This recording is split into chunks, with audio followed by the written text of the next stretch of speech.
Welcome to Reinventing Broadcast, where AI meets content. Hosted by Ben Anker. Let's dive in. Welcome to Reinventing Broadcast, where AI meets content. Hosted by myself, Ben Anker. Let's dive in. It's so good to be back. If you caught episode 1, you'll remember we explored Ben's journey. From traditional broadcast to AI-fueled content strategy. But that was just the beginning. In today's episode, we're getting practical. What does an actual AI-powered pipeline look like? What tools are being used? And how does someone take scattered digital assets and turn them into consistent, multi-platform content at scale? Ben, let's take it from the top. How did this all get rolling? This journey really kicked off on the 13th of November, when I subscribed to ChatGPT Premium. That's when the ideation process truly began. We started using it for content calendars, caption writing, and researching how to monetize AI content across platforms like Instagram and, by extension, Facebook, TikTok, and eventually we added YouTube. It felt like a turning point. Up until then, I wanted to somehow revisit my old production and post-production origins, and I had ideas. But this made it executable. That makes sense. I think a lot of creators get stuck in that idea phase, right? They know they want to do something, they can feel the shift happening in the industry, but they just need that one piece of tech or strategy to break through the inertia. Sounds like ChatGPT was that catalyst for you. Absolutely, and especially as using it daily now, without the token ceiling limits imposed by the basic plan. And through November and December, we built on it. I enrolled in an AI-assisted content course covering everything from images to audio to short-form video workflows. Around this time, I also began working with a remote e-commerce and marketing consultant. We met twice a week and started mapping out the broader strategy, sometimes in person, especially during the whiteboarding at the start, but could also video call and screen share later on. That kind of collaboration sounds like a real accelerator. What was the dynamic like? Did you divide tasks or brainstorm everything together? She had a strong background in affiliate products and digital marketing, so she brought an eye for monetization and finding products that aligned with different content types. I focused more on the creative production and tooling side. Together, we'd track Google Trends, explore content niches, and build out what became our 3 faceless theme pages.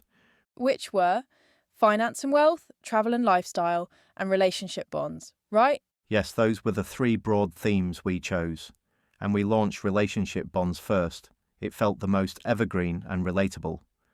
Once we saw some engagement, we scaled up the others quite soon.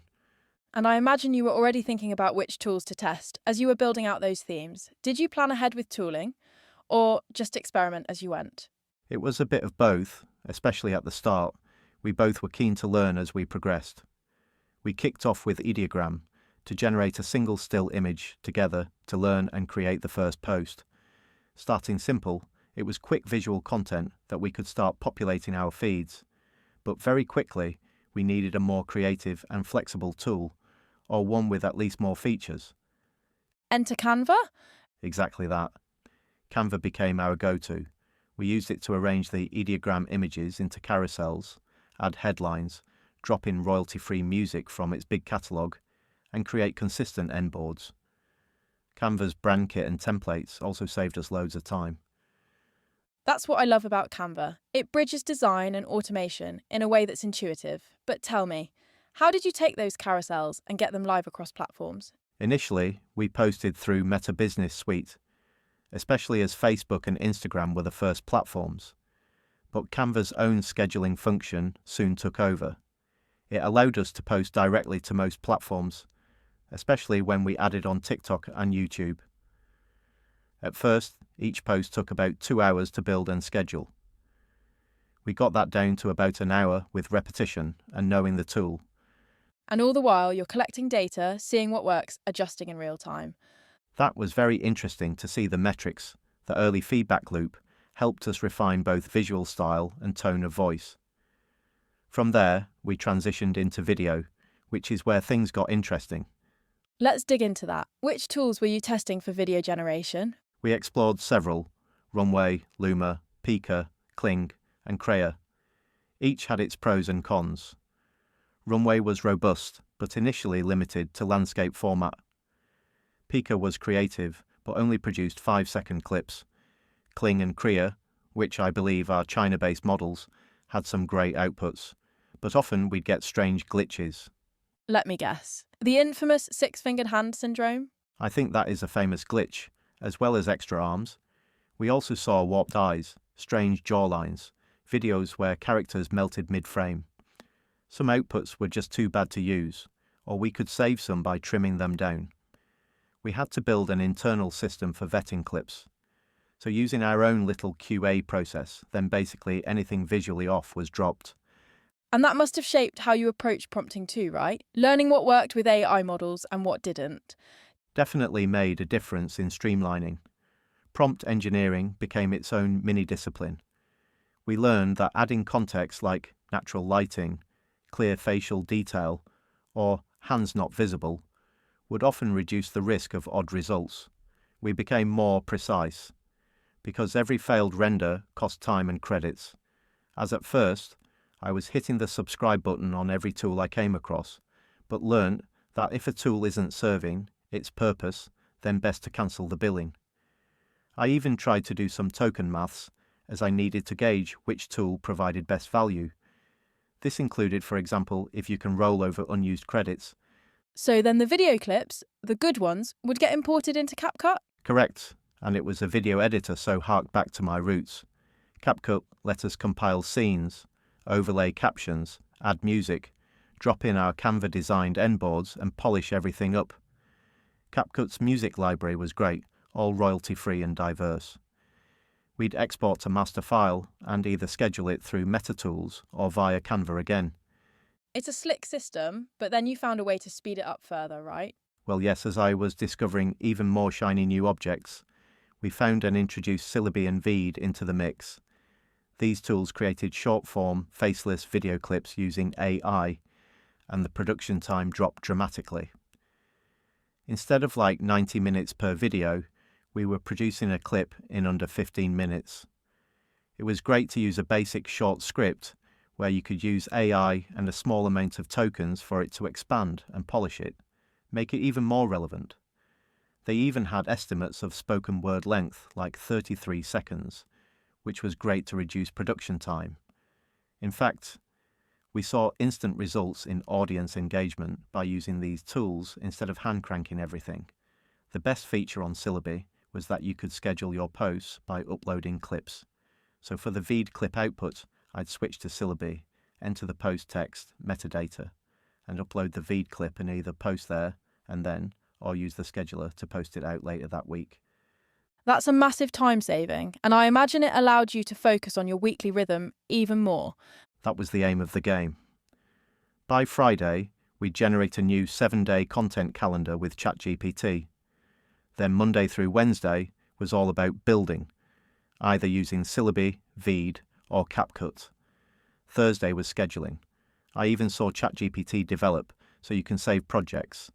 So then I could just find my old chats I used to create the calendars and simply add, make a new 7-day calendar starting Monday that has fresh content in. And hey, presto, it even gave you downloadable CSVs as part of the prompt. And you weren't just working in a vacuum. You were running weekly strategy sprints too, right? Yes, it seemed to get in a groove. Thursday was also our review day. We'd check performance, look at Google Trends, analyse using vidIQ, sometimes use tools like Viral Finder to understand what was trending.